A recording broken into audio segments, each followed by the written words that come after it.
అధ్యక్ష, ఈ రాష్ట్రంలో డయేరియా కేసెస్ ఏ విధంగా వస్తున్నాయి, ఏ విధంగా నివారణ చర్యలు తీసుకుంటున్నారనేది చాలా సందర్భాల్లో ప్రభుత్వాలు చెప్పినాయి.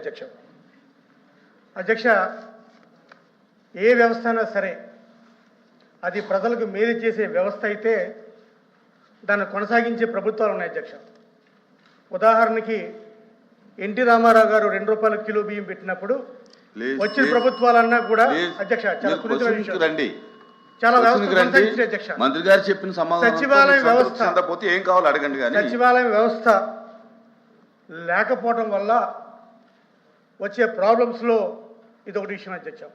అధ్యక్ష, డయేరియా కేసులు విజయనగరం జిల్లా గొర్రెల మండలం దగ్గర నుంచి విజయవాడ కావచ్చు, జగ్గాయపేట కావచ్చు, అనకాపల్లి కావచ్చు, గుంటూరు కావచ్చు, ఈరోజు శ్రీకాకుళం కావచ్చు. అధ్యక్ష, ఎప్పుడు డయేరియా కేసులు వచ్చినా ప్రభుత్వం చెప్పే మాట ఏంటంటే మేము చర్యలు తీసుకుంటున్నాం, లేకపోతే చనిపోయిన వాళ్ళకి ఎక్స్గ్రేషియా ఇస్తున్నాం, లేకపోతే అధికారులను ఆదేశించాం అని చెప్పడమే తప్ప అధ్యక్ష ముందస్తు చర్యలు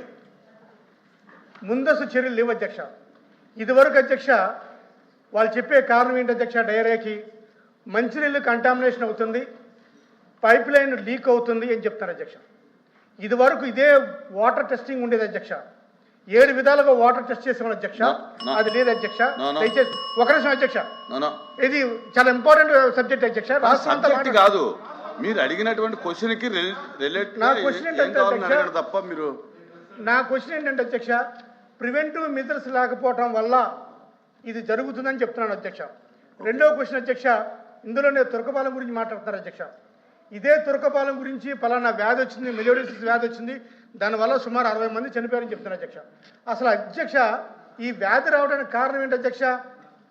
ఆ వ్యాధి రావడానికి కారణం ఏంటంటే ఆ గ్రామంలో క్వరీలో ఉన్న వాటర్ని తాగడం వల్ల వ్యాధి వచ్చింది. అధ్యక్ష, ఆ క్వరీలో ఉన్న ఆ వాటర్ని ఫిల్టర్ చేసి ప్రభుత్వం ఇస్తుంటే ఆ వాటర్ వద్దు బాబు అని చెప్పి ఆ గ్రామంలో ఉన్న ఎస్సీలు పీసీలు కలిసి కలెక్టర్ దగ్గరికి వెళ్ళి మొరపెట్టుకొని బతిమాలి కొంతమంది అయితే ఆ వాటర్ ట్యాంక్ ఎక్కి మేము చనిపోతాం, మాకు ఈ వాటర్ వద్దని ఎన్నిసార్లు ప్రభుత్వానికి నివేదించినా సరే ప్రభుత్వం పట్టించుకోకపోవటం వల్ల సుమారు 60 మంది ప్రాణాలు పోయిన అధ్యక్ష తురకపాలెంలో. ఇటువంటి ప్రివెంటివ్ మీరు ప్రసంగం చేస్తే కుదరదండి. మీరు ఏం చేయమంటారు, ప్రభుత్వం నుంచి ఏం కావాలి అది అడగాలి, కానీ మీరు అన్ని తీసుకోవట్లేదు. ఇప్పుడే తీసుకోమని చెప్తాను. దాని లోపాలు ఏంటి, దాని నివారణ ఏంటి, ప్రభుత్వం నుంచి మీరు ఏమి చర్యలు కావాలనుకుంటున్నారు అడగండి. ఏం చేశారు అడుగుతున్నాను. వాళ్ళు ఏం చేశారు, ఏం చేయబోతున్నారు అన్న. అది రేపొద్దున మళ్ళీ ఇంకొక చచ్చిపోతారు, చచ్చిపోయిన తర్వాత అలాగే అడుగుతాం, మళ్ళీ అదే సమాధానం చెప్తారు. దీనికి ఇంకా ఉండదు అధ్యక్ష, ఎన్ని ఉండదు ఇంకా.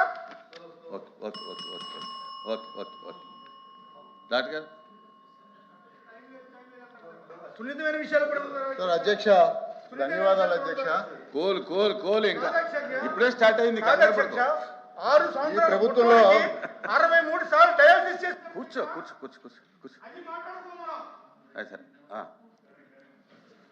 అధ్యక్ష, ఈ ప్రభుత్వంలో పాలు తాగితేనే చనిపోతున్నారు అధ్యక్ష, ఇంకా నీళ్లు తాగితే కూడా చనిపోతున్నారు అధ్యక్ష. ముఖ్యంగా శ్రీకాకుళం జిల్లాలో ఈరోజు 67 మంది ఆసుపత్రి పాలయ్యారు అధ్యక్ష.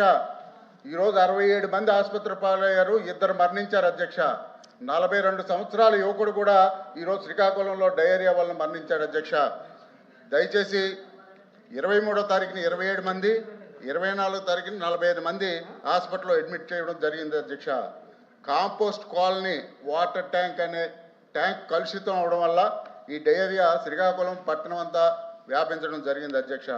దయచేసి నేను మీ ద్వారా ప్రభుత్వాన్ని అడిగేదంటే ఇప్పటికీ శ్రీకాకుళం విషయంలో ఏం చర్యలు తీసుకున్నారు, ఏం చేయబోతున్నారు అనేది గౌరవ మంత్రి గారి ద్వారా సమాధానం ఇవ్వాల్సిందిగా కోరుతున్నాను అధ్యక్ష.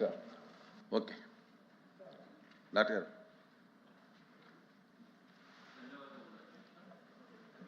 గ్రామీణ స్థాయిలో ముఖ్యంగా చూస్తే ప్రివెంటివ్ మెజర్స్ అనేటువంటిది పశ్చిమ భాగాన ఉన్నటువంటి కర్నూలు జిల్లాలో చాలా కష్టమైనటువంటి పరిస్థితి ఉంది అధ్యక్ష. ముఖ్యంగా చూస్తే గ్రామీణ స్థాయిలో మనం నీటి సరఫరా చూస్తే క్లోరినేషన్ మా పశ్చిమ భాగాన చాలా తక్కువగా ఉన్నటువంటి పరిస్థితి. ముఖ్యంగా చూస్తే రేపు రాబోయేటువంటి సమ్మర్లో మాకు వాటర్ స్కేర్సిటీ చాలా ఉంటుంది.